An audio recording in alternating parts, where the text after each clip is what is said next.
Hi there, my name is Caitlin Bandy and this is my channel BandysBooks, and today Luna and I are here because it's Tuesday and it's time for a book tag. Thank you for the kisses, Luna.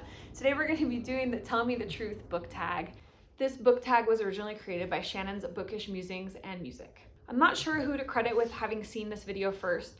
I have seen various versions of it across Booktube over the last few weeks. I know I saw Criminali did a version of it. I saw that MJ at Reading This Life did a version of it. And most recently, I think I saw a version of it from Micah Cummins. All three are great videos, so make sure you check those ones out if you're interested. And so I'm not officially tagged in it, but I've been seeing it enough and it sounds interesting. So I thought I would jump in on this one. Let's go ahead and get started. Question 1 is, do your friends, family, and coworkers know about your Booktube? And if so, do they watch? Wow, okay, well, yes. Yes to all three, actually. I'm very open and honest about my Bookish social media. I make no secret of it at all. My mom has appeared on my Bookish social media, both on my Booktube and my Bookstagram, and my dad is aware of it as well. My mom has actually got her own Bookish social media, so we collaborate and talk about things quite a bit. And my dad and Oz both patiently shoot videos, drive us to little free libraries, take us book shopping, all that kind of stuff. So it's a whole family affair. As far as my friends, I think most of my friends are aware of it. I actually do sometimes link videos that I think friends might be interested onto my personal social media. I don't do that for every single video because I don't want to just drive people crazy with all bookish stuff if they're not interested in only bookish stuff. But when I have a really cool video, sometimes with my read and recipe videos, or if I do a road trip vlog, things like that, I will definitely cross post onto my personal social media because I know I have some friends that will be interested. And my coworkers definitely know about it as well. In fact, one of my coworkers and I keep track. I see them once a week basically. So every week we keep track of where my YouTube is at from the previous week. So it's kind of turned into a little weekly update. And I have a couple other coworkers and people that so I have a shared kitchen space. So it's not just my kitchen that I work in, it's multiple different little companies. So several of the companies that I work with, owners of the companies, employees for those companies have followed me on social media and I've followed their companies in return. So yeah, definitely pretty much everybody in my orbit, in my real life, is aware that I'm a huge book nerd and that I talk about books incessantly. Question 2, when watching Booktube videos, do you ever speed them up to save time? All right, I am going to admit a very deep, dark secret of mine. I am very technology inept. I am really, really slow to learn how to use different platforms. It takes me a long time. And then even when I get a handle on the basic things, oftentimes I miss certain features. So I had no idea that you could speed up a YouTube video until I watched MJ's version of this video a couple weeks ago. And it was a revelation to me because I listen to audiobooks on 2-speed, right? And it's not necessarily because I want to rush through a book or anything like that. It's just that the narration is so slow when you listen to it on a normal speed. And with YouTube, it really just kind of depends on the person. I had no idea that I could speed things up, but there are certainly people that I think would benefit from being speeded up. And then there's certain people that already talk at a really fast speed. And if you tried to speed it up any more than they're already sped up. So I'm gonna say that now that I'm aware of the ability to speed up videos, I'm probably gonna speed them up, but on a case-by-case basis. If you're somebody that already talks fast, I probably won't be speeding you up. If you're somebody that tends to talk slower and pause and think in between the things that you're saying, I may speed you up. And it's not I'm trying to rush through your video. I actually am somebody, when I watch videos, who watches every single video. I probably could comment on more people's videos if I would just watch parts of it or fast forward through to different bits and make random comments. But I will literally do stream of consciousness comments. If you look at people that I watch their videos regularly, you'll see that I leave comments this big that are paragraphs, literally line by line, just going through my thoughts as I watch their entire video. So when I do sit down and watch videos, even if they're sped up, I'm still gonna give them my full attention. Question 3, do you watch videos from all the booktubers you subscribe to? If so, do you watch all of them or just some of them?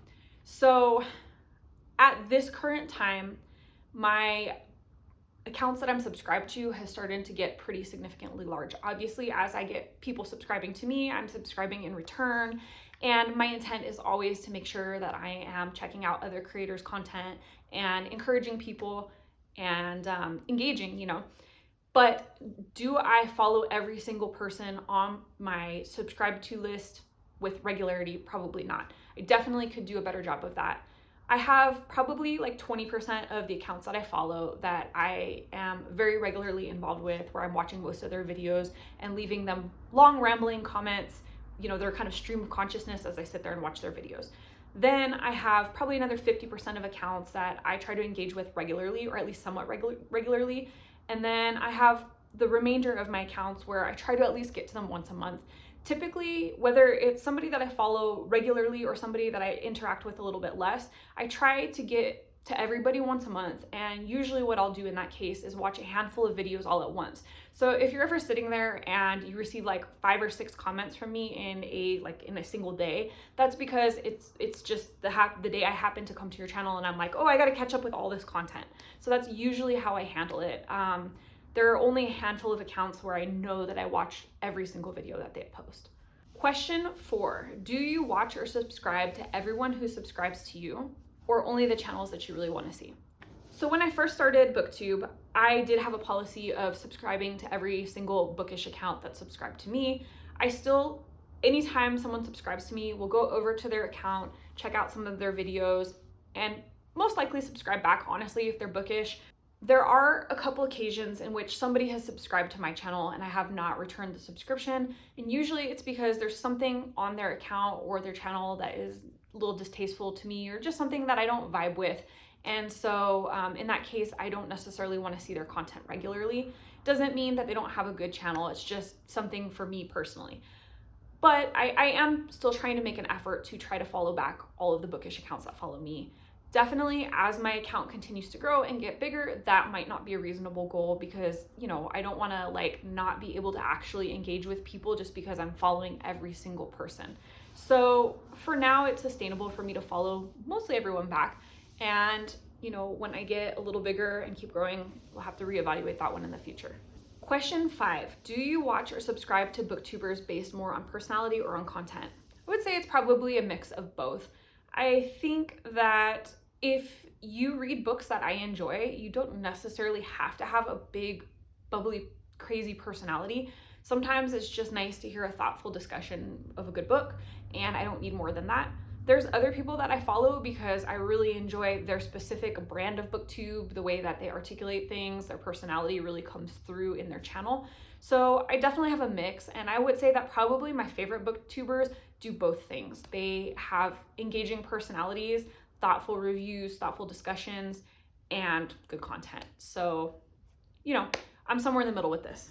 Question 6, do you listen to booktube videos while doing other things, or do you sit and actually watch the videos? I definitely will listen/watch YouTube videos while I'm doing tedious tasks. So for example, if I'm folding laundry or I'm like chopping vegetables for dinner, I will throw on YouTube videos to try and catch up with some of the videos of the day. I, however, will not watch a video while I'm doing anything that requires me to not pay attention to the video, if that makes sense. So typically, if I'm watching or listening to a video while I'm doing something else, it's going to be a pretty mindless task that doesn't require a lot of thought. If I'm watching a video, I want to be able to leave a comment that actually engages with the content. I feel like a creator took the time to talk about something in depth, and so I want to respond in kind. So that's the end of this video. I hope you've enjoyed it. I'm going to tag a couple friends to try out the Tell Me the Truth tag. I would like to hear from Just Book TV Girl, A Web of Stories, and The Liminal Season. Let's also tag Sarah's Nightstand and Bad is Rad too. So if you like this video, hit the thumbs up and comment down below with one of your shameful YouTube secrets. Tell me the truth about it. Let's air it out. Let's get these feelings out there. And if you're not already subscribed to this channel, you know what to do. Hit the subscribe button down below, as well as the notification bell so that you never miss a video and we can see each other again soon. Thanks so much for joining. Bye.